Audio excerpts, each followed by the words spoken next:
how have you been? Welcome to the Family Time podcast, in which we share our thoughts and experiences. Everyone is a little lost in life, but here everyone is family. Remember, you're not alone, and there's always a place for you. The topic of today's episode is how books shape us into who we are. I have a very special guest today with me. It's my dear friend Milena, whom I met at college and who's been a really great friend to me ever since. A format we're going to be using in this episode is 3 by 3. I will explain it to you shortly after our guest introduced herself. Thank you for coming today, Milena. Thank you for having me, first of all. My name is Milena, as you suggested, and I come from Serbia, like you do. I studied psychology. I still study psychology. I don't do much in life, really. I don't have a job. But I can cultivate my variety of interests, I suppose. I like reading. I like watching figure skating, drawing, horseback riding. I used to care for. In general, I consume a lot of media, and I hope some of that will prove significant when I discuss the things I find important in my books. Well, in general, I'm just a bean. Well, I missed to ask you, how have you been, Milena? I love this. I'm allergic. I'm allergic, so I've been sneezing, and that puts me in a mood. Something you can Yeah, relate to. I relate so much. As some of you might notice, I sound like a really raspy jazz singer. So So, seductive. yes, very seductive. And I hope it doesn't get your attention away from our topic today. I swallowed a pack of cigarettes today. I hope that's fine. Enjoy. How have you been, except from, the allergies? Yeah. Oh, well, yes, I've been fine aside from my allergies. So I guess all's well. My name is Millie, as you might have noticed in the previous episode. And if you have not, please, you can listen to it anytime. Anyway, my name is Millie, and I'll be your host from this point on forever.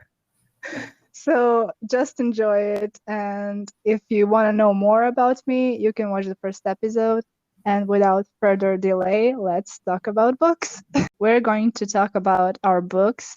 And I already suggested that it's going to be in 3 by 3 format, which is actually, we can't do it with visuals since this is an audio podcast. The idea is we pick 9 books, and the central book is the most important one. And it should be like a picture, like a collage, in which you have like the most important books to you, the books that shaped you into who you are. So we're going to do it, but in an audio way. So I hope you understand how it looks like. I will try to give you an example on YouTube or something, but if I don't, just deal with it.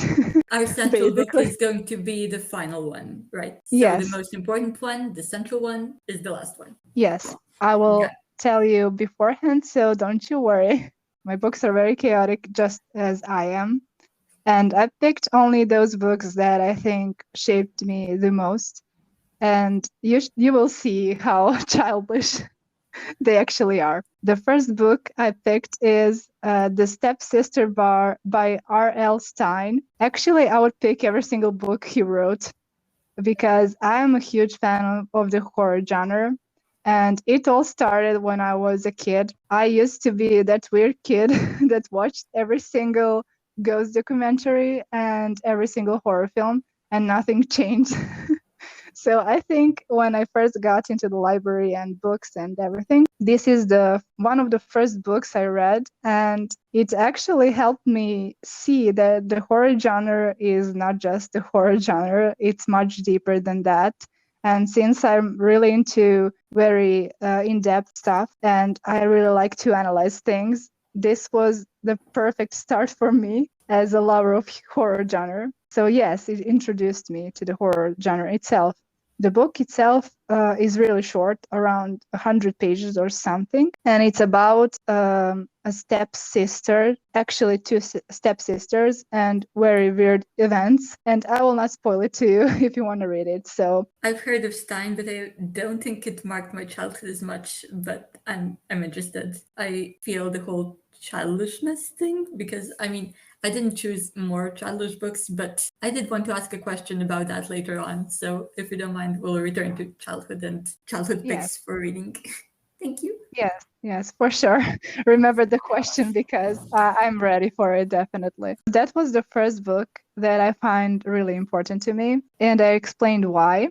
The second book, yes, of course, this is very cliche, and I'm not embarrassed, but Harry Potter and the Deathly Hallows.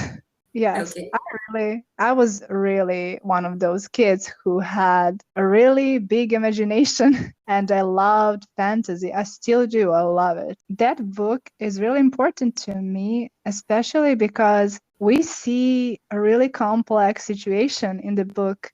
We see morally gray characters. I would say Dumbledore and as well Snape. I find them really fascinating, and it actually helped me see that not everything is just good or bad. You have this really spectrum of being good or being bad as a person and such. So it was really, really interesting to see. And also death. The topic about death is really fascinating to me. As you can see the pattern right now, already there is a pattern. I really love the book and I still do. I think it's my favorite of all books in the series. Okay. Can I ask, when did you first read it? I mean, it came out as we were growing up, and I think we read it all in real time immediately as it came out. But how old were you, if you can remember? I was around 12, I think. Yeah, that shapes morality quite a bit and the view on Yeah, morality. So I get it. yeah.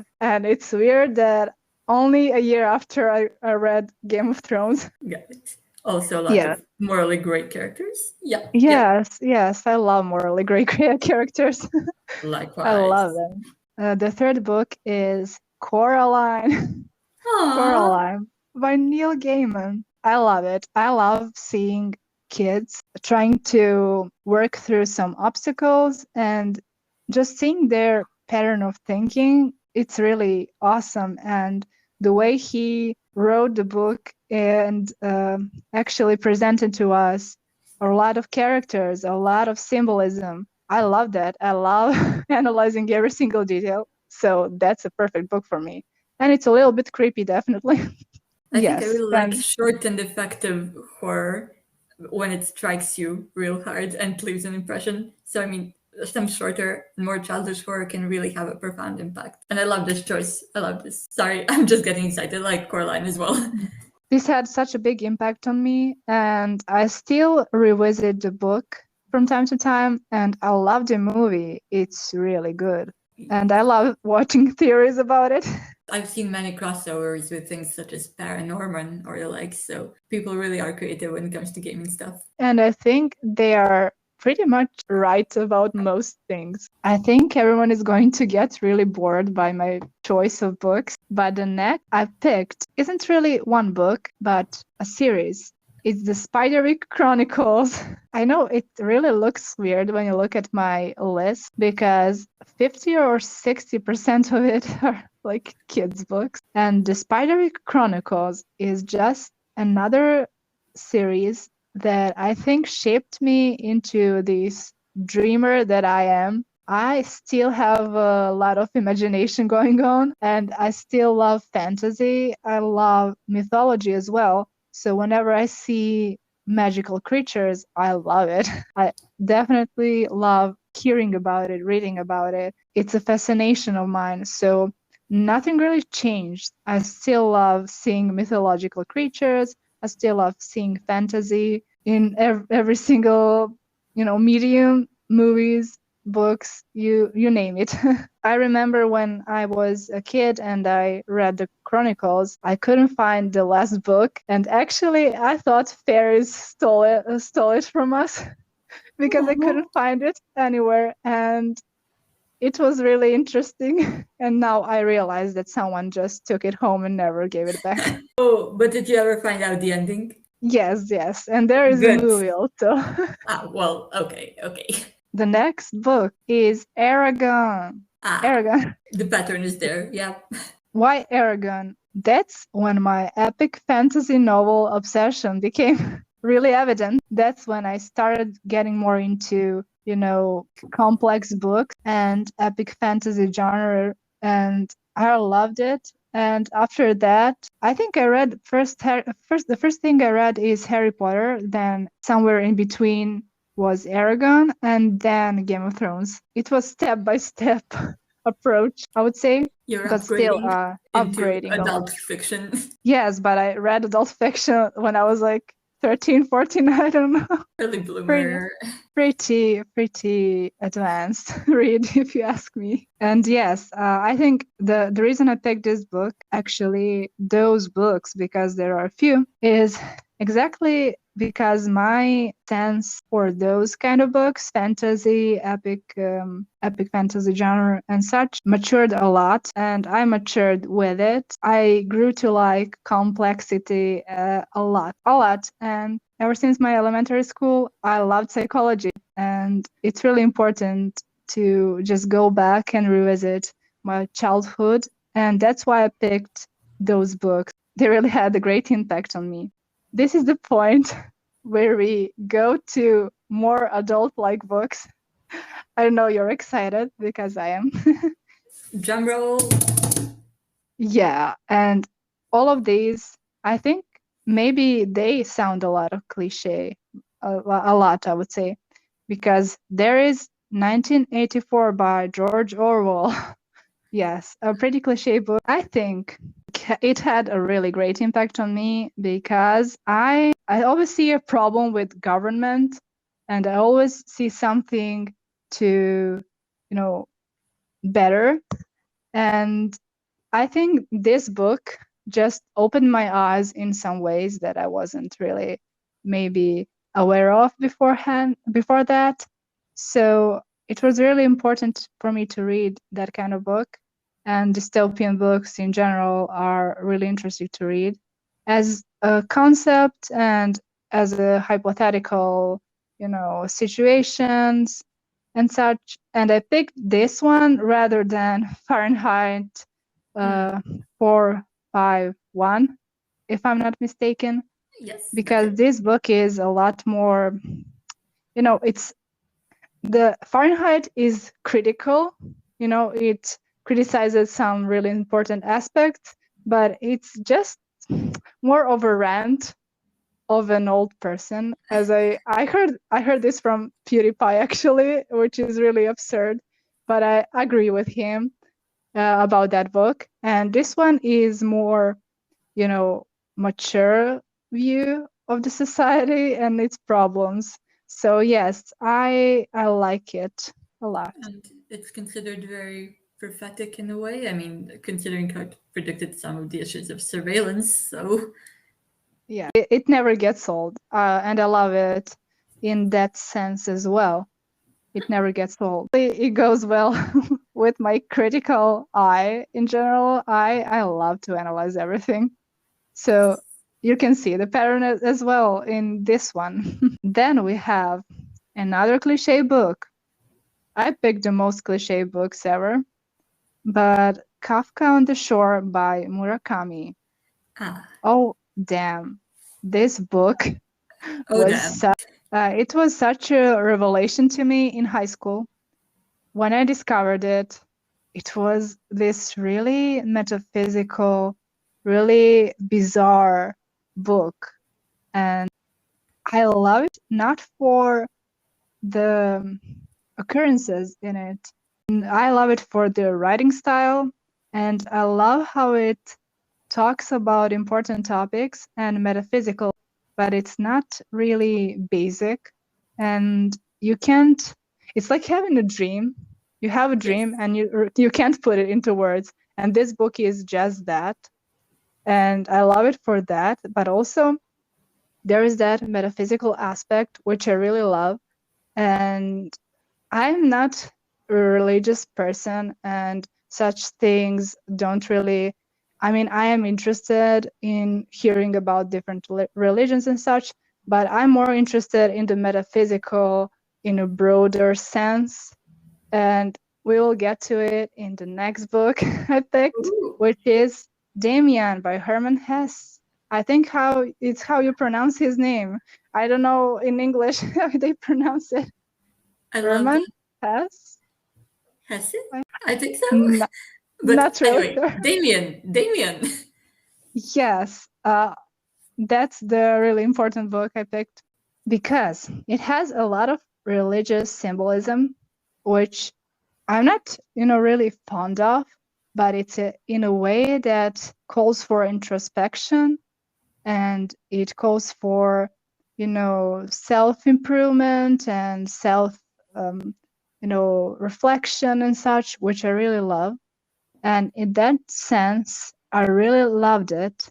I really loved it because even though it has religious symbolism, it has really important topics and coming of age and such things, which is amazing.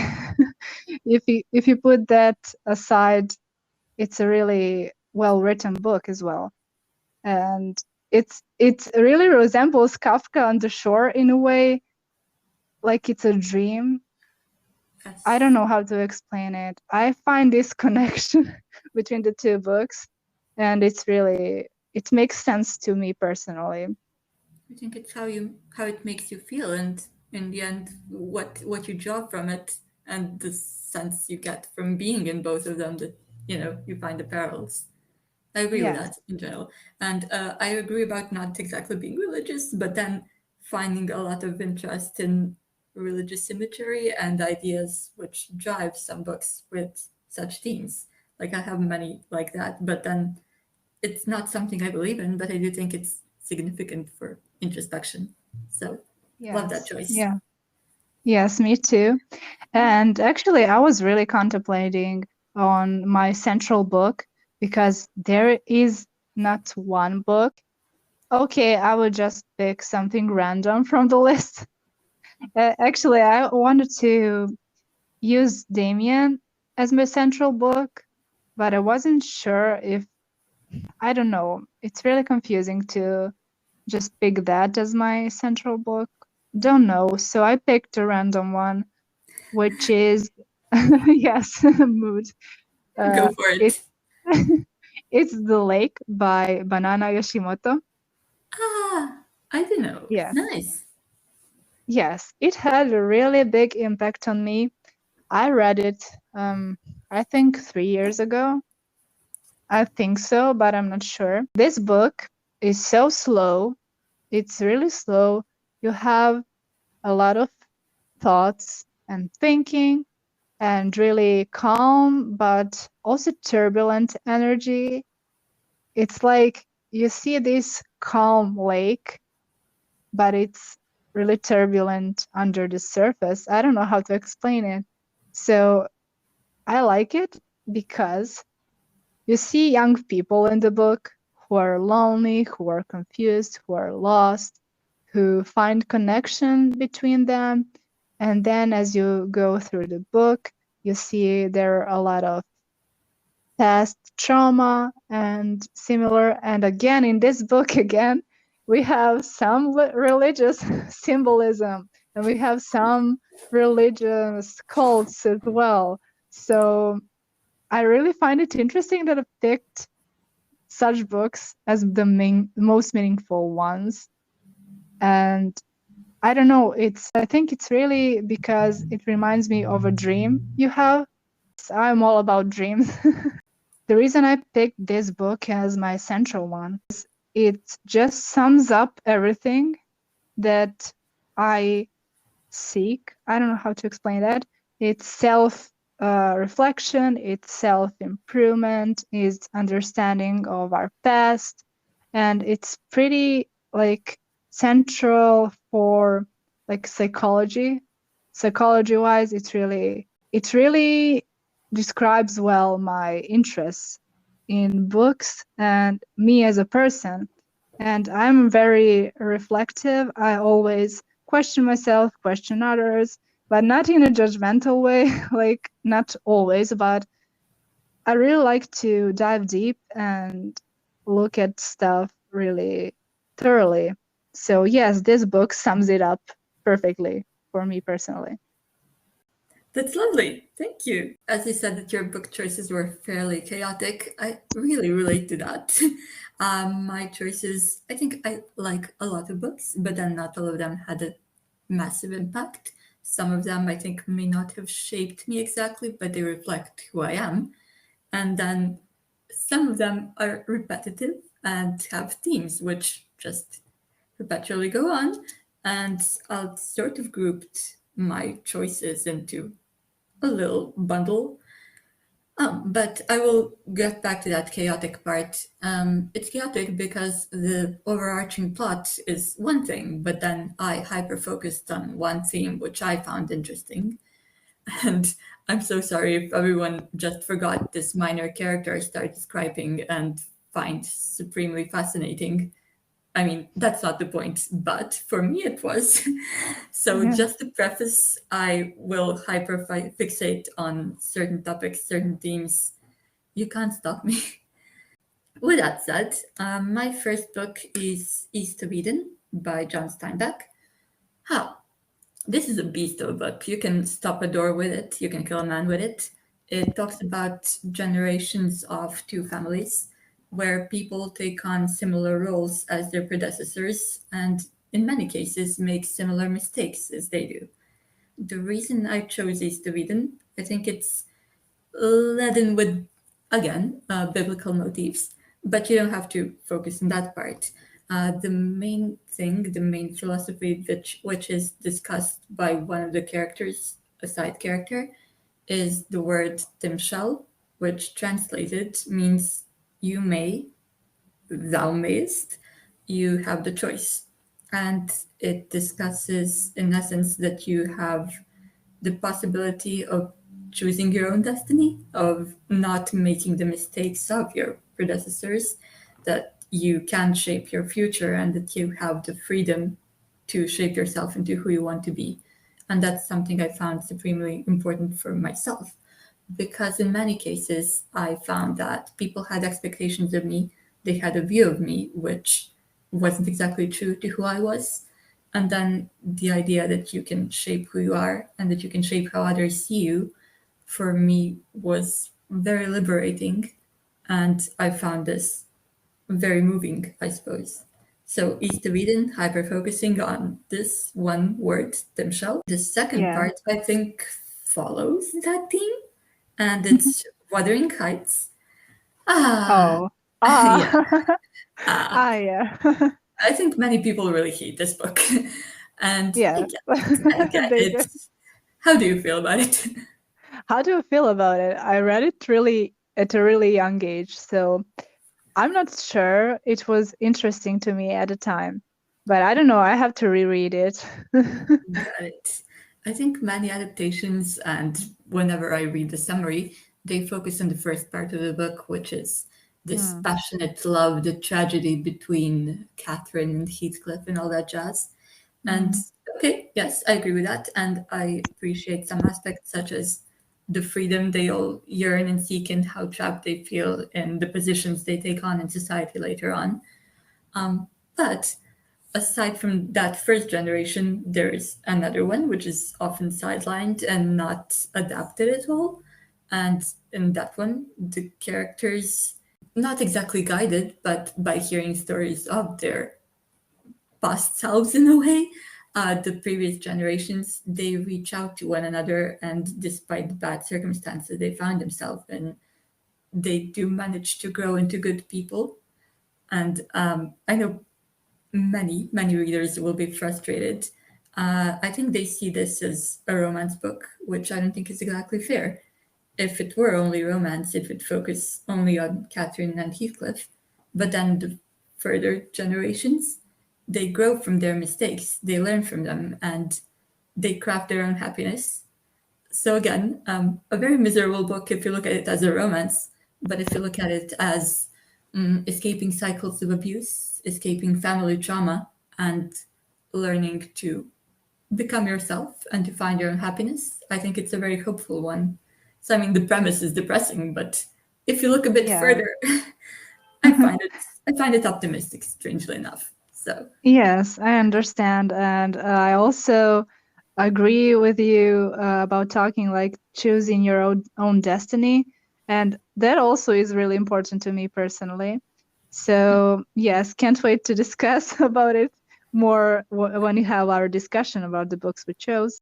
I know a bit more about choices in general and like how important they are to you as an individual, to your personality. So I think the next one sort of follows, and it's A Clockwork Orange.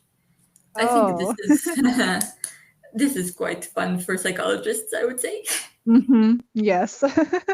Okay, so Alex, the main character, is a hooligan, a delinquent, and he ends up in jail. He wants to get out. He goes through a procedure of conditioning himself to reacting with disgust to violence so that he wouldn't commit acts of violence further on. That has terrible consequences for him, but okie doke. I'm fascinated by this procedure, and I'm fascinated by the idea that if something is ingrained in you, if you're conditioned to do something, it doesn't reflect who you are inside, it doesn't reflect your choices. And in particular, when it comes to morality, I think one of the ideas I got out of this was that regardless of what you do, what you perform, if your heart isn't in it, it doesn't exactly matter. So I think if I were to apply some of the ideas, I would go, if a person does do well in everyday life, but they haven't considered why, or why doing good things, considering others, being kind, being, I don't know, just making the choice to be moral, internalizing that.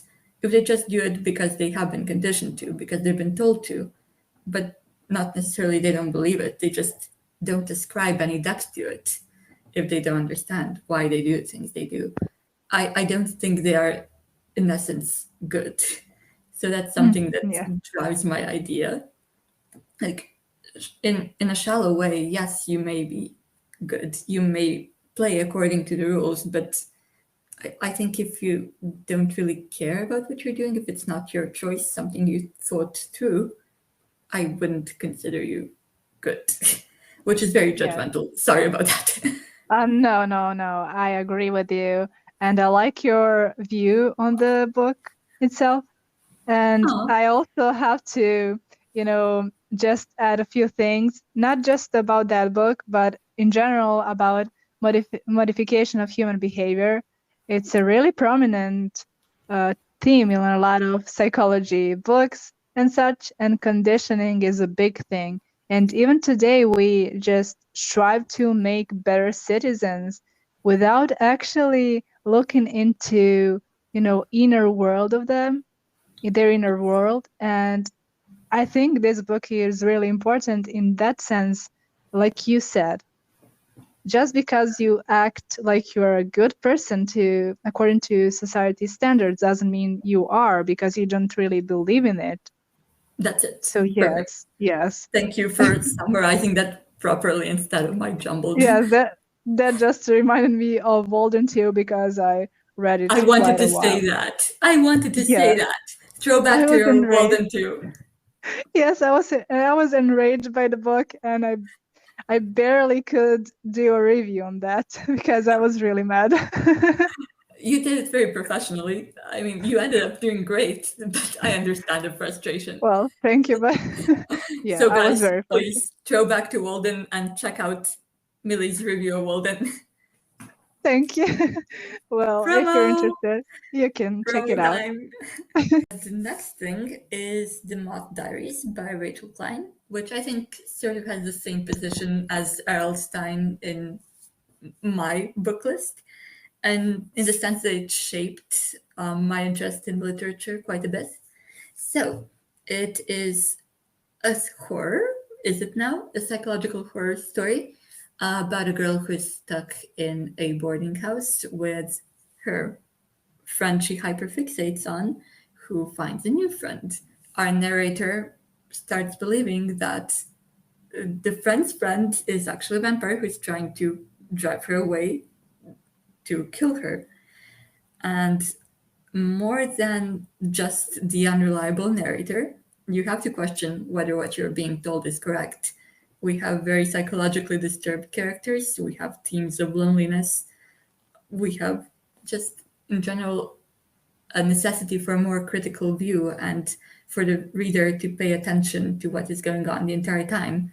And they still feel like they're in a haze and they're terrified of that. I think the uncertainty of this book, or your unawareness of whether you can trust your own, the only view you have of the whole plot, is something that I found really interesting.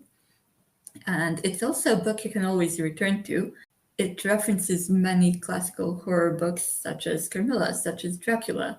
It, I think, sparked my interest in poetry, which I wasn't too into before. So I think it began my obsession with Emily Dickinson. And as you grow and consume more media, learn more about literature, you can return to this. You can check out the things that you missed in the beginning, and you realize, hey, this is a psychological issue demonstrating itself. I cannot trust the character in here. But then you also return to other works you have consumed in the meantime, and you understand how they shaped the narrator's psyche. So I think having to identify with this person who is very much not exactly stable and whose view is highly debatable, it's enriching in a way that's very strange for a horror book and for the genre in general. Yeah. I'm really questioning my, proficiency in horror books and horror movies and everything because I haven't read this one, and I'm adding to my TBR. Oh, that's lovely. It's not exactly popular, and it got a fairly bad adaptation, I think in 2014 or so. So you didn't miss the adaptation. It's not ideal, but I quite like it.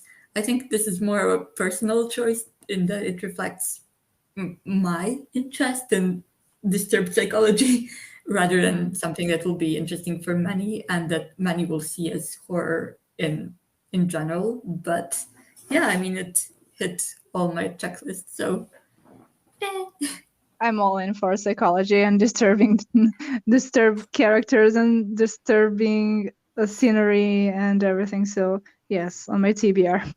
Before I get into my more blasphemous block, I have one lighthearted-ish, not exactly, a book which is 12 Collections and a Tea Shop by Zoran Živković. He is a Serbian author, but he has been translated quite a bit, so he can be found somewhere, I'm sure of it. And this is a short story collection of, well, people who collect things. You will find stories of a collector of emails, of newspaper clippings, of nail clips. Why I found it interesting, I managed to stumble upon only one story in a paper, and it haunted me quite a bit. What this person collects is days. So the premise of the story is a person walks into a cake shop. That sounds like a beginning of a joke, but yeah. Person walks into the cake shop and he is interested in trying something exquisite. And he's offered a cake called the Purple Monkey. I don't know why I remember that, but I read it when I was young, so I'm just adding unnecessarily vivid details. Okay. And he is told that he has to pay in days. That's why it's called the days. The cake shop owner is the collector of people's days. How do you do it? You remember one of the days you do not care to remember, you give it away, and you get the cake. Simple, easy. However, the cake itself is fairly addictive, and people want to come back for more. As you give up more of your days, parts of you start to vanish. And Oh. it's revealed that some other people who were very interested in consuming it are still around in the cake shop. They're invisible. They're gone. Their essence, their bodies are gone because they gave up everything that made them who they are.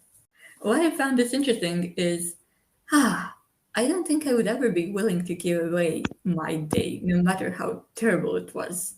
And I mean, I think I'm a person who quite fears getting addicted and who fears dependence on things. So that's one aspect. But I think I wouldn't want to part with even the bad things which made me who I am. So that's something I wanted to take a little breather and ask you what you would do in this situation. This is such a great topic. I like it a lot. And I have to digress. And it reminded me of a book I read recently. It's called The Memory Police. And it's similar but different in a way. There just comes a day when a random item just disappears from that island and everyone forgets about it. And little by little, they just start vanishing themselves. And it reminded me of the book you talked about right now. I Ooh. love it. I love the topic. I was actually thinking about adding the book to my list, but changed my mind. And the question you asked is whether I would give away my days. No, no chance. I don't know. I would be the person I am today if I gave away any of my days, any second of my day. So yes, that's your answer. Yeah, I feel the same, and thank you for that. Oh, and they wanted to add another story from this short story collection, and it's a person who collects death. So you can give away your death, but then you will be stuck in one day, probably the most perfect day you ever had, forever. It goes on forever. You can't escape it. You never die, which is amazing. You're always in your best day, say, but then it just repeats itself. And it's another one of those eldritch horror things which I found fascinating, but because again, I fear dependence, but I also fear stagnation. And I think getting stuck, even in amazing circumstances, I would be terrified of. So, just in addition, this is the type of thing you will find in this book, and it really forced me to hold on to who I am. I think, regardless of the bad circumstances, and to face some of my fears. So, stagnation, death, yes, but also giving away who I am. Well, after I've just mumbled through this, I will go on to a bit more heavy block. And I mentioned that this is a bit blasphemous as opposed to other books, but then let's just get into it. This one is called Demons by Dostoevsky, or The Possessed Bessie, at any rate. And it talks about an anarchist group who is attempting to destroy society in essence and to seize power for themselves. But since the group is laden with internal conflict, one of the leaders attempts to recruit a character called Nikolai Stavrogin, who is very charming, very Byronic, who draws everyone to himself in order to unify the group and cause destruction. That's the general premise, and the psychological aspects of the characters are, it's very well done in that aspect. Who doesn't exactly have much of a stake in this whole seizing power, redefining society. He is someone who wants to commit suicide in order to prove his supreme will. He claims that if there is no God, then I am God. And by killing myself, I will prove my strength of will, my power of will. And that's something I found very interesting. Again, not exactly tying to choice from before as much, but like I think this is more characteristic of my opposition to authority rather than it is of opposing God in general. But yes, I have considered I have considered the existence of God and whether it's fair to see him as someone we can even imagine. Like, is this anthropomorphic? Is this supposed to be human-like at all? And is this someone who has all the strings, who connects, or who controls everything? And I think I'm mostly opposed to images of God as someone who controls your fate. Again, tied to choice from before. I think I don't agree with choosing suicide as the option, but I don't like the idea of having your fate defined by someone else, no matter whether they're a higher power or not. And now I've had some bad mental health days, and I'm not going to claim that I was doing very well in terms of staying alive. But I think learning from the character and from this nihilistic view, if there is no God, then might as well kill myself. I would go on that, hey, if there is no God, you might as well live. You're a God. You choose your own destiny. And I think there is great liberty in that. Again, tying to choice from before, tying to free will. I think that's the genre we will face later on in the next book as well, which is called The Fairy Tale by David Josic. And strangely, I have more Serbian authors than I expected. I expected really only English or something weird. I expected more Japanese. There's nothing Japanese. What am I doing? Strange. We will get back to your choices then. But this one, The Fairy Tale, again, blasphemous. It is discussion between the unnamed protagonist and the devil, who the protagonist finds at the bottom of the river. They talk about the supreme will of the leader of the authority and God in this case, but we'll get to that. And they go through two types of anti-utopias. One which is very orderly, which is sterile in a way, which where everything is documented, and then the other one where chaos reigns, and they all supposedly come from this god or authority. Now, the book itself is written as a reflection of the author's opposition to the reigning political party of the time and the political leader of the time. I think in general it is a call to question authority and to question ideologies, because one of the main aspects is the devil says that he is strong and he accepts no truths. Rather, it's not truth as something absolute. It is something that's been imposed on you, that you are forced to believe and repeat. In many authoritarian societies, I mean, propaganda is super common, of course it is. It's the defining aspect. And I think really it is the call to stay true to yourself and to question the world around you and whatever is imposed on you by people in authority. So I think I would also relate this not only to my blasphemous choices, but also to your 1984 and more critical view of authority and politics and political parties. Yes, we love just having those deep existential questions every single day. Reading books like that one definitely raises a lot of questions. True. Sure. And the final one is in a similar vein. Wait, the final one before the central book. Okay, it's called Disobey by Frédéric Gros, and he is a French philosopher. It's a discussion of civil disobedience and why people choose to obey authority. And when it comes to why they do, it's some people do obey authority only to actually come up with ways of combating it, overthrowing them. But one of the reasons he sees for obedience is we fear responsibility. We want to just do our part and shift the blame to someone else. And I think in many other works, such as Escape from Freedom by Erich Fromm, this has been discussed as the main cause of the Nazi regime and its rise, because it was such a structured system where every cog in the machine did their own part without getting the opportunity to feel responsibility for their actions. Like everything was just so segmented that you did your part, you just pushed the lever, you just pressed the button, and yeah, someone died, but you weren't the one who did it in the end. So, I mean, I think that's something that's facing works which make you face responsibility, no matter which tiny part of something terrible happening, really do have a profound impact on what you're willing to compromise when you enter systems of authority in general. And it also discusses one of the works by an author called Etienne de Boissier, who is also calling others for disobedience, not exactly just to cause trouble, but if you are facing an authoritarian, this is just one person. This is just one person who is imposing his will on so many people. And if we all ganged up, we could beat him up. But for whatever reason, we're choosing to obey this one dude. And I think this one, it calls you to question the systems which place us in positions where we are below someone. and whether that's legitimate. Financial, economic ones where, yeah, you're poor, but we made up money, you know?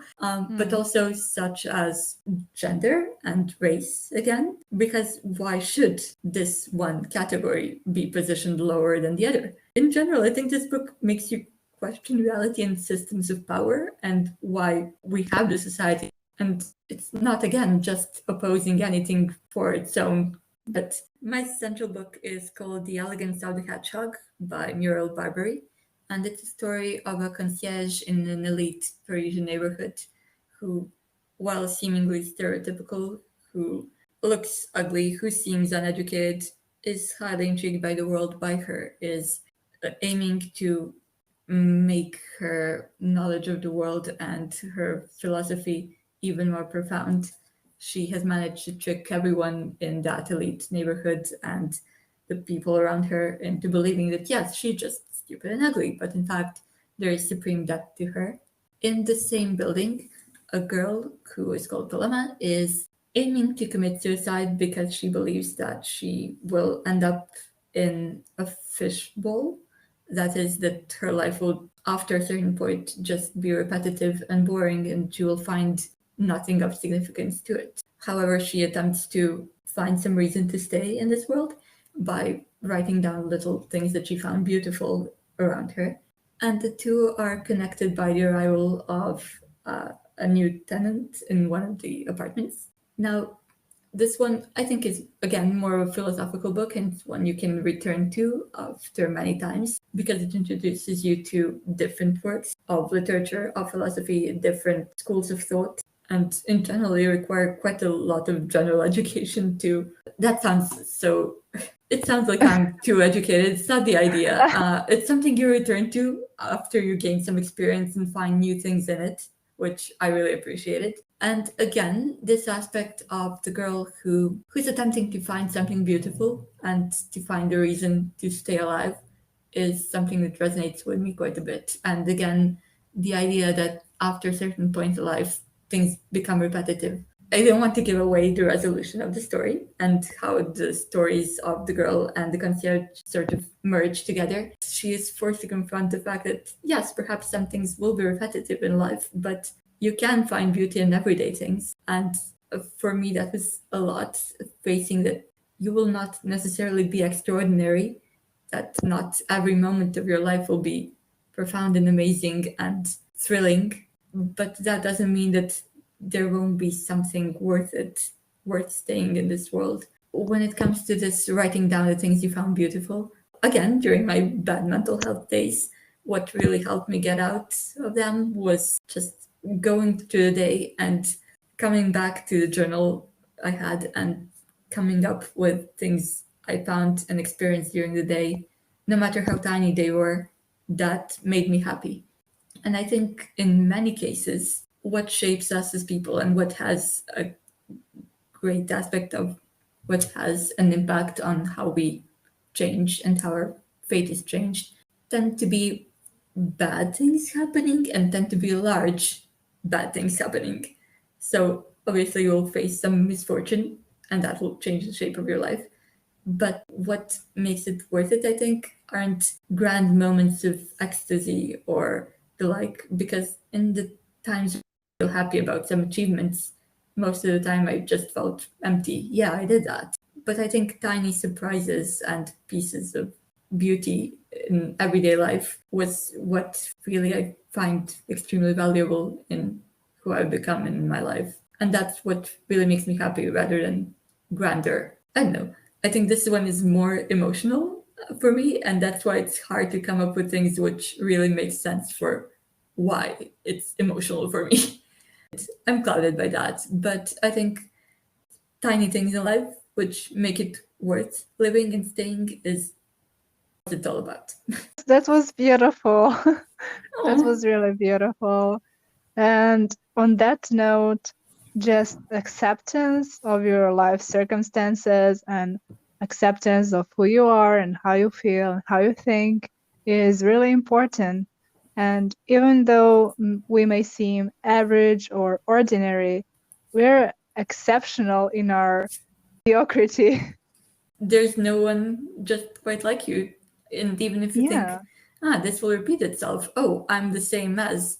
No, I mean, your circumstances made you into a very peculiar being hasn't, who's unprecedented in a way. Yeah, so I really like that. I thank you for appreciating uniqueness and really encouraging uniqueness of people. So I really think everyone is beautiful, inside and out, and that everyone is worth, having a life they want to have. And just having people accept themselves, well, it's impossible to do it every single time, every single day, but just general acceptance and balance in life and appreciating your life and your, small things, as you said, in life, it just makes it so much worth living. It's just really beautiful to think about life in that sense. Thank you. That's the idea. But I was, again, clouded by emotions. Thank Thank you for sharing all of your books and your impressions. It was really meaningful for me personally, and I'm sure it will be for a lot of people. Shall we get into your more peculiar and more particular questions?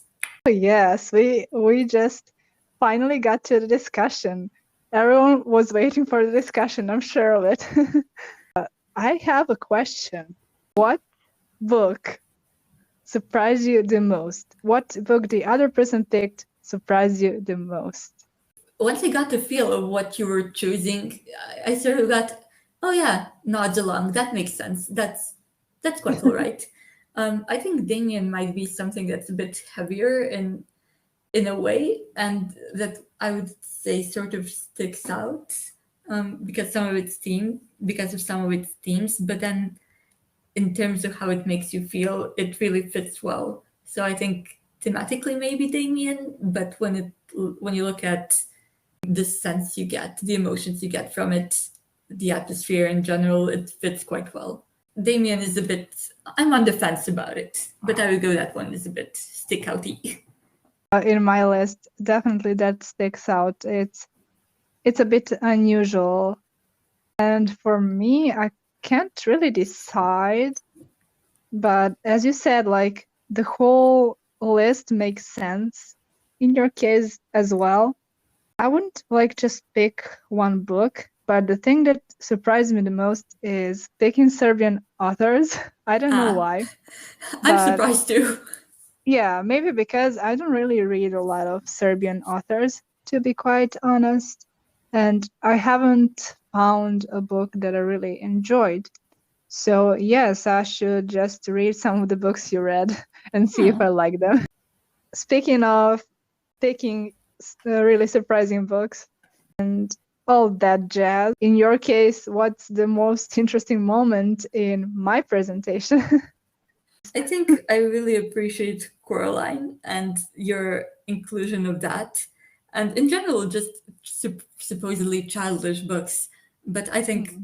ah, I really like that. I really like how our childhood choices shaped us in a way, and just picking things which you might have read as a kid, but really impacted the way your readership years just went on. So I think Coraline, for that reason, I know it's not exactly the first thing, but it's something that both resonates with me and I think really shaped the way you look into literature on the whole. So I don't know, I would go for that one. Well, in your case, I don't know which which moment to pick, but I would say a collection of small moments I find really interesting. Not to say surprising, but all of that existential, you know, all those existential questions and everything. I really like the way you talk about them, and I really relate to them as well, even though I had a completely different set of books. But it's a really important question we should ask ourselves. If you could see only the list of books someone else picked for them, the books that actually describe them as a person, what would be your first impression? And I was thinking about that, and as you were going through the books, I was like, how can I describe the best? What would be my first impression? I would say it would be definitely that it's a person who is really questioning their existence and someone who is really introspective and also a bit on dark side in a sense of seeing the dark side of the human nature, the world in general, but also having like deep philosophical thoughts about it and still, detaching from that. I would say that's the main thing I would notice. And also through that, just uniqueness. Yes, I can see that in your list, definitely. Just uniqueness and a unique view of the world, which is incredible. I think that's something we share in our impressions of each other because I do see you as a very unique individual with a particular perspective. And I think if I were to just look at the books, I would say that there is quite a penchant for fantasy and dreaming, which, yeah, of course there is. I think you are a dreamer, but you are someone who approaches the world with a fairly critical eye in terms of some more political based books you chose. But despite all of that, you hold on to hope, I think, and to childhood and the feeling childhood gives you. And I think despite some of the badness, you do manage to find optimism, hope, and something beautiful in everything. So I suppose in general, that would be it. I think you read me well. I didn't know you, but I think I might be ascribing some of the things I know from our real life discussions, but I hope I managed to separate myself from that. Yeah, I do stand by this. I do think there is a penchant for dreaming and fantasy, but despite that, you have a profound look into individuals, into problems, but you still look to something optimistic and beautiful to find in that. Speaking of meaning and all important stuff, what do you think is so meaningful in books? So when it comes to consuming media, I think many other forms leave you somewhat passive. Like if you're watching a TV show, you don't really have to pay all that much attention. It's not as much as interactive, I think, as reading. When it comes to video games, I'm not exactly a player, but I tend to look at playthroughs. Again, I'm consuming media, but I'm not interacting with it. I think with books, they're very solitary in a way. Reading is a solitary activity where you have to introspect and you have to come to some realizations about yourself, or even if you don't really care about the book, you do have to look into why you don't like it. Again, it forces you to look into yourself, to look at your preferences, your personality, the truths you've been living by. And I think that's sort of what sets it apart. It's interactive, you have to do it with your full attention, and it forces you to introspect. I agree with that. I would add a few more things as well.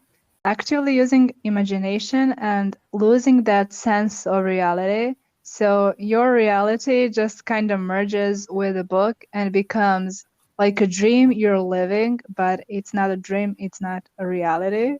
You know what I'm saying?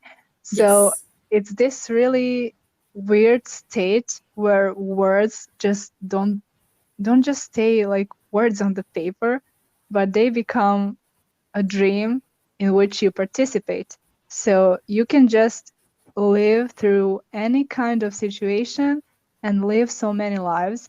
And I find it really meaningful in that sense because we can go through a lot of things without actually experiencing them ourselves in real life.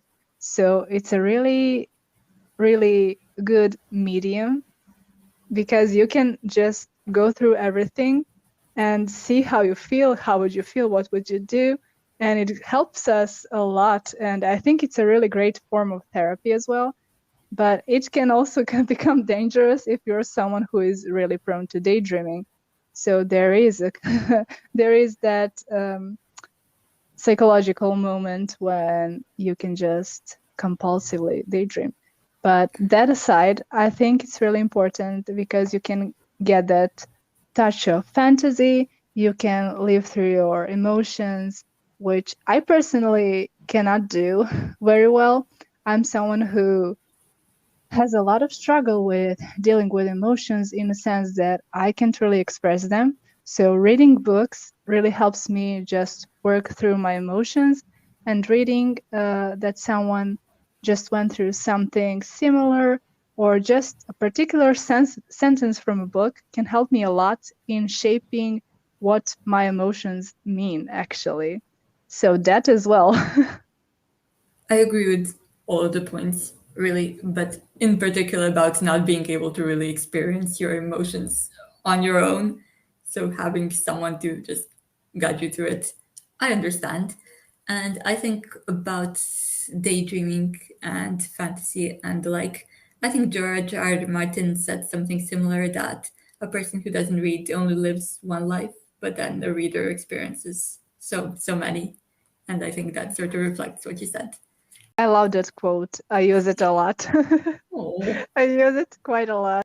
In that sense, books do help shaping us. And how do you think it actually works? How do you think books help shaping us?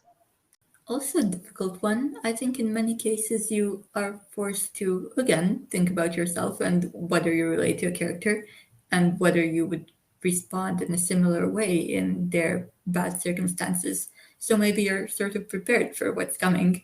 You you do by empathizing with someone shape your development in that regard. Yes, I will do the like in a more conscious way.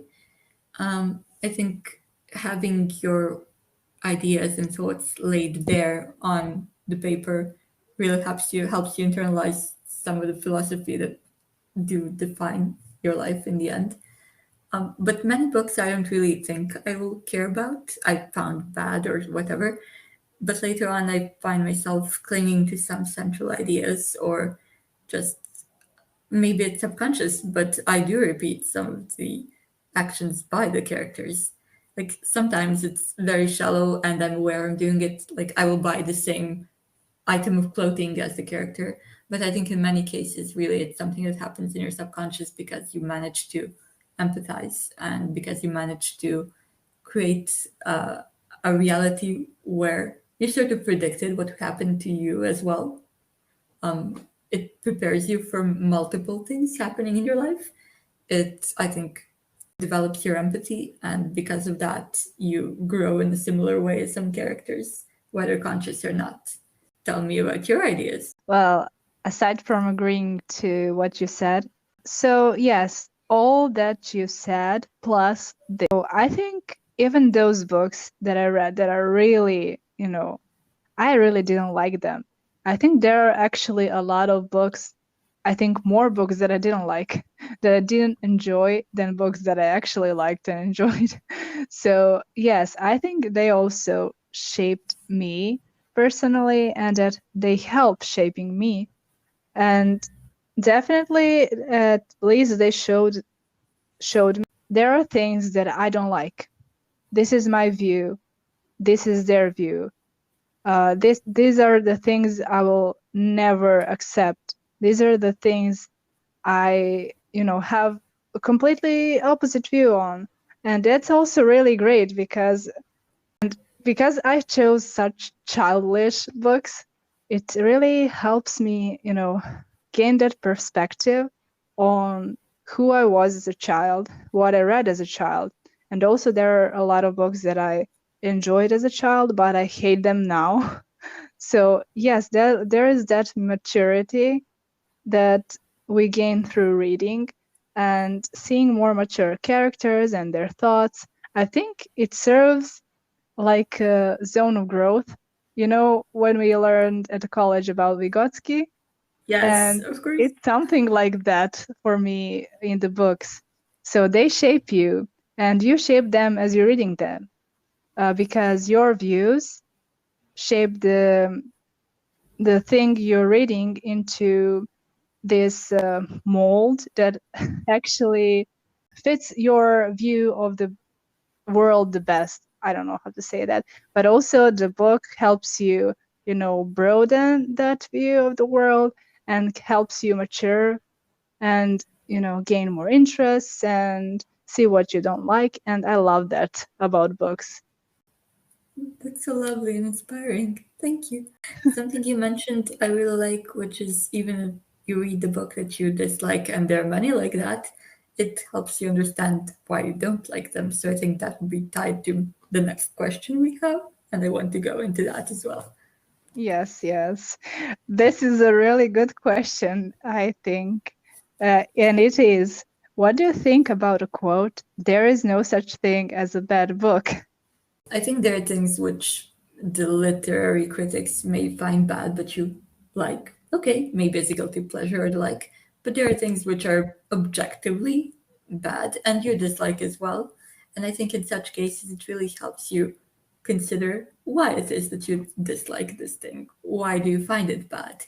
And even if a book is considered bad, either objectively or subjectively, even if you understand why your tastes are shaped the way they are, even if you understand what the literary world considers high literature, what it considers a classic, why something is significant, even if a book is bad or not interesting to you, I think in many cases there's something you can learn from it, regardless of how you feel about it immediately. So, I mean, no matter how many bad books I've read, I wouldn't call them worthless exactly, because still they forced me to analyze either my tastes or the tastes of literary critics I did or didn't agree with. I agree with what you said, and it actually has a lot of connection to what I said in the previous question. And I would just add that there is no such thing as a bad book for everyone. So even though there is a bad book for me, maybe I didn't like it for whatever reason, that same book can be really important to someone else. They can learn something important from that and actually enjoy it. So there is actually no such thing as a bad book. And it's just a personal preference. And yes, maybe the only thing that can be really bad about a book is a writing style, which is really generic. I would Yeah. say, like, that's the only thing a lot of people, I think, would agree on. And I really like what you said that some things which aren't good might be meaningful to other people because I mean I mentioned that I hyper fixated on certain aspects of books that I mentioned, and yes, maybe other people won't find the overarching themes important, or maybe they wouldn't even consider the character important, but then I really resonated with some of the ideas. So again, Yeah. demonstrating what you said. There are no useless books because every book has some use and it helps you see your interests and your likes and dislikes. So yes, I think there is no such thing as a useless book. I recently discussed this with, I think, a friend and my mom, and we discussed works of art which didn't leave an impact on you. So if it's something that you consume and you immediately forget, because either it's made to just appeal to the masses, or either because there are no themes of importance necessarily covered in it. I mean, if it doesn't have an impression, if it doesn't move you in any way, cognitively or emotionally, I think in that case you sort of waste your time if you aren't Mhm. forced to reflect on why you didn't care for it. But I think if in any case you did actually wonder, why wasn't I moved by this? Why didn't I care at all? Were the characters unlikable? Were they boring? If you are forced to introspect in any way about the work of art you consumed, I think it's useful in some way. It's pretty much the same as a bad book topic we talked about. There is no useless book for everyone. It can be useless to you personally, so that's legitimate. Our book preferences in 5 years' time, I don't know if they would change. Do you think they would change? Well, when I look at myself from 5 years ago, I think I grew more political and more engaged, I would say. But I wonder, because I am at an age where, like, you are formed as a person around 25, your prefrontal cortex is done for, essentially. So I wouldn't say that some of the main themes which haunt me will change, but perhaps the way they are approached will. But in the end, the existential aspects, I think, will still be my main preoccupation. So. Pretty much the same is the case with me. And the only thing I think is going to change is me just reading a lot of books in general, like a lot of different genres and a lot of different writers. So, yes, I think that and my perception, that's the only thing it's gonna change. Just the quantity of books I read. God, I hope that will be the case for me as well, because they have been fairly stagnant nowadays. I understand and I relate. I read a little, just a little bit, but Yeah, can that's I pop fine. in and ask you what you're reading currently? Is that strange? I'm currently reading The Unfair Advantage. It's actually a book about using your unfair advantages to your, advantage. Yeah. So, yes, I'm trying to understand myself better. And I just stumbled upon that book on YouTube, which is really random. So I gave it a shot, and that's what I'm currently reading. What Cool. are you currently reading? I currently am not reading anything, but I did finish Rob Reeman's book on recurrent return of fascism because I was inspired by the world events. Yeah, that's more Mm. political, and I'm hoping to acquire No Longer Human, the manga by Junji Ito, because I saw Ah, it came out very recently, the second volume. So that's what I will be reading. But now I'm just in this little between space where I'm not reading anything. oh yes, that reminded me that I wanted to read that manga. It was on my It's TBR and I lost it somewhere. It seems like we're both stuck in a way in our reading, so a bit of a reading slump as well. What kind of advice would you give to someone who hates reading books? That's a difficult one, maybe, because it depends on what type of person we're talking about. Is it someone who Hmm. has not decided to read since they were young and now they are in their 40s and they don't really care to pick it up? Or is it someone who's more malleable? But I would argue that, again, as we discussed, there are no bad or useless books. I think perhaps they haven't found something that resonates with them.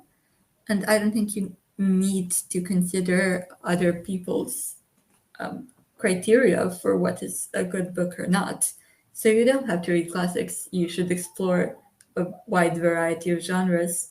And I think you should perhaps explore different modes of reading books. So, I mean, if you are in a very busy period of your life, it makes sense that you may not have time to sit down and read a book, but hey, maybe it'll be easier for you to consume an audiobook or the like. So I should go like explore a variety of genres and find something that perhaps will resonate with you, regardless of whether it's critically acclaimed or not.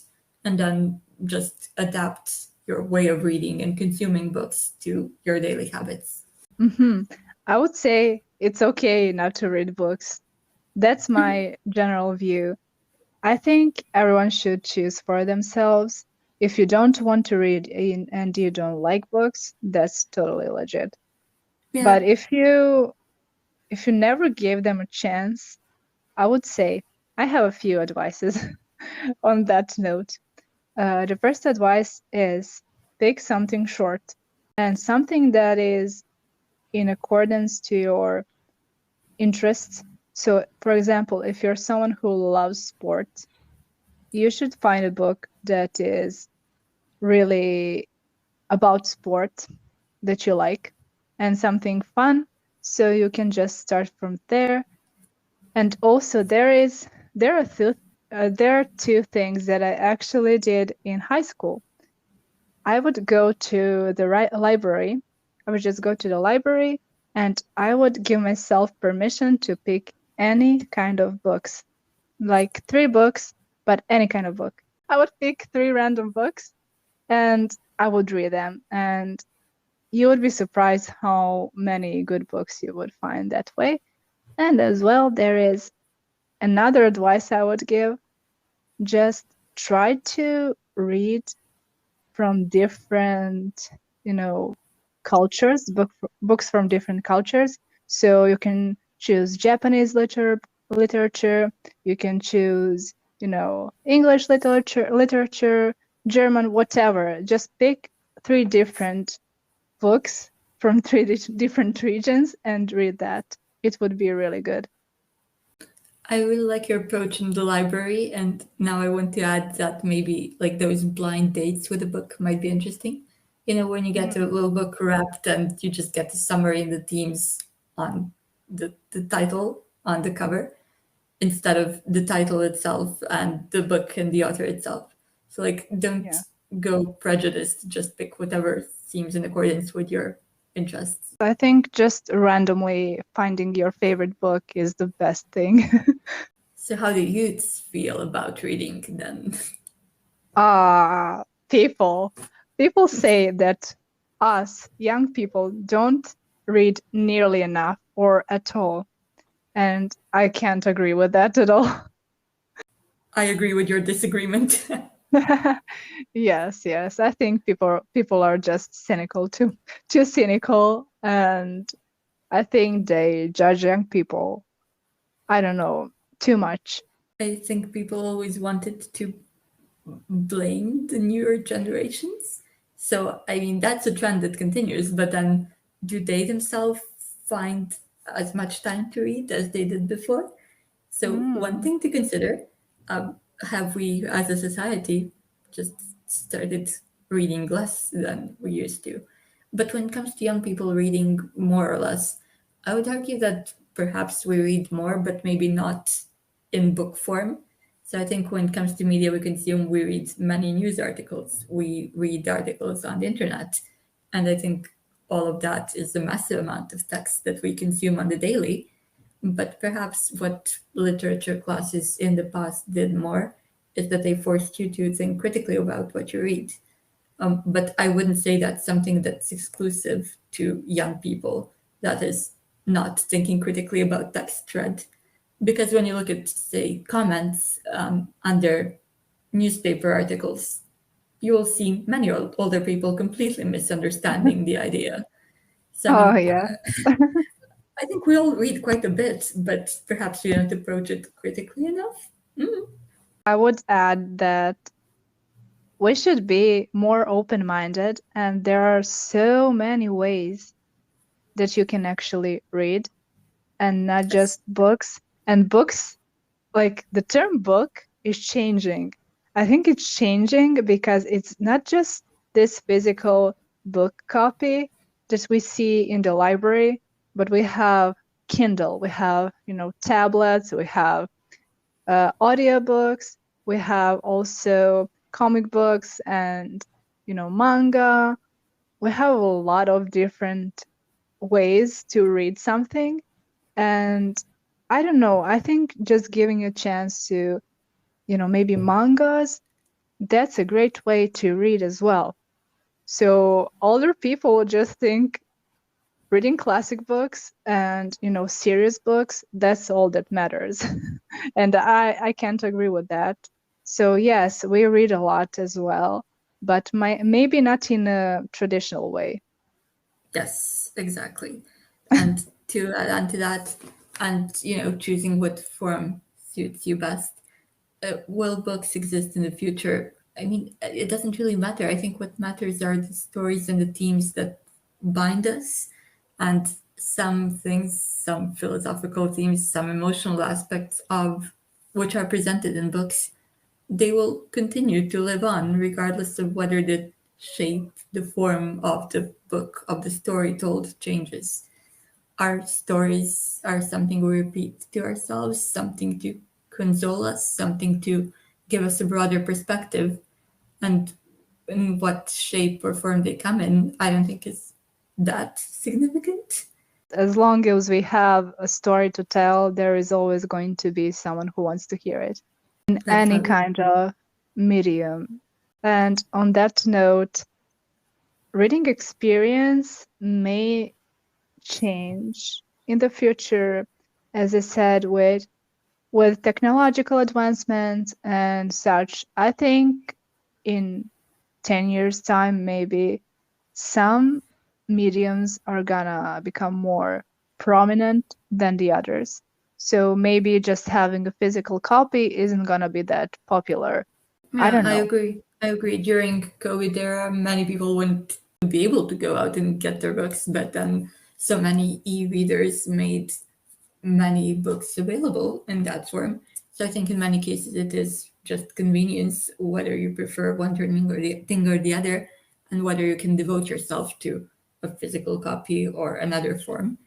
But yeah, I think it likely will change and has shifted quite a bit, but it doesn't undermine the value of, again, the story told and what we got from the book. The critic about ebooks being more, they're not real books and they are not good for you, like reading from a tablet or Kindle, whatever. I think in the future, whatever that may be, it's all relevant. I think it's going to improve so much that you can't even tell when you're reading from a tablet. It would have this really good, I don't know, it will have a lot of options to choose from, so you can adjust your blue light and such, and it would look like more like a real physical copy, and it wouldn't have like these really nasty side effects like not being able to sleep at night because blue light and such. So I hope it's gonna advance more. I would honestly really enjoy if we could get sense from technology and not Oh. just books. That's something I really enjoy about physical copies of books.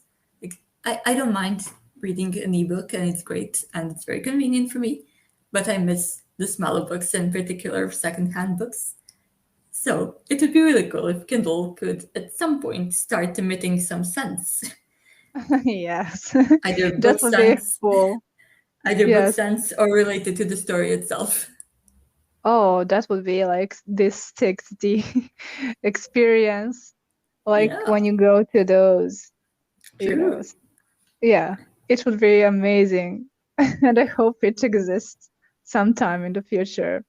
But until then, I do prefer physical copies, although I find them less affordable True. and less convenient When it in a comes to sense. physical copies, I really like them as well. And I mentioned my preference for scents, but then I sometimes struggle with paying enough attention, or it's difficult for me to get through it in a physical form, either because Mhm. I can't carry the form itself. So I tend to have the book in my phone, on the computer, and in the physical form, so I can devote myself to reading wherever I am and whatever I'm doing, so I can go through it. It helps the attention span, which has been declining severely. Oh, yes, can relate to that a lot. And the thing I noticed is actually, even though I have a physical copy, I still read faster on my tablet. And even though I read most books, the most books I read on my tablet are in English, I read them faster than those in Serbian in the physical copy. I don't know why. I get it. I get that. It's the same thing for me. What would you say with the topics we covered? What did we gain from the experience? Oh, I gained a lot of insight personally. Oh, It just made me think, how can I read more variety? Even though I do read a lot of different books and I always try to do that, I think I should give a chance to a lot of different books that you read, especially Serbian authors, because I never do that. And I should really think about it. But the biggest takeaway, I think, for everyone is that books are a lot more important than what we perceive, and that there are a lot of messages that we can get from reading, and it just, we do impact ourselves the view of the writer's view of the world. So yes, definitely, I think it's an interactive process. So for me personally, that's the biggest takeaway. Reading books is it's a both way street. So you shape the book you're reading and it shapes you. So personally, I think that's really important. I got reminded of some of the books I enjoyed when I was younger, so I think those are some I should revisit that are present in your list. I got some recommendations, so The Memory Police I'm really interested in reading. Yay. I First of all, I really enjoyed the environment, the atmosphere of this, because I think you really made it, I don't know, accepting of a variety of reads and a variety of ways of reading. And I think that's something that dominates the talk as well, that you can you can find yourself, that you can empathize, and you can find your story in multiple other stories, no matter the way they're told, no matter the shape or form. We are sort of open to bad works which are significant to you. We're open to good works which you approach with a critical eye and dislike. I think respecting individuality and uniqueness is something that's largely prominent in here. So I think regardless of whether we're discussing books or like, I think you cultivate this appreciation of your uniqueness and a critical but dreamlike view of the world. So I would say that's magnificent, regardless of what you're talking about. But yeah, Thanks for pointing that out. I hope it's going to be valuable to other people as well. If you would like to add something on top of what we said, you can. I had some more particular questions, but I think after this little wrap up, they didn't really matter. I really like what we said, so we're quite good. Thank you. Yeah. Thank you for having So me. thank you for being my guest, and I hope I will see you in the next episodes as well. Yes, I would be happy to approach you again. Before we head out and say goodbye to our listeners, tell us how can they connect with you? I'm not exactly active on social media. I just quietly observe and judge others. No, that's not fair to say. That's not fair to say. But I do have an Instagram that they can follow, and I have a strange Tumblr blog. So the Instagram is called Peregrinatio. That is Peregrinatio, lower dash, Perpetua. And you will be kind enough to place how it's written somewhere. I hope so. And then I also have a Tumblr blog, which is elizabethbaudelaire.tumblr.com. So if you want to check out what I'm doing and what my interests are, they're over there. You can go for that. Thank you for sharing. I will put all of your links in the description so they can find you as well. And for me personally, I already said in the previous episode, but you can find me on Instagram, TikTok, YouTube, of course, the main platform, Twitter. What do I have? I think that's it, but mostly on every platform. So yes, the name is same everywhere. It's the same everywhere. It's Millytza underscore in most of those. So I will put my links in the description as well.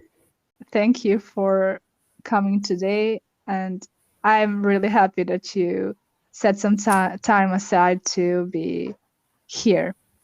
I'm glad I was here, and You are listening to Family Time Podcast, Episode 2, How Books Shape Us into Who We Are. I'm Milly, your host, and thank you for joining us today. I hope I will see you soon. Have a great day. Bye bye.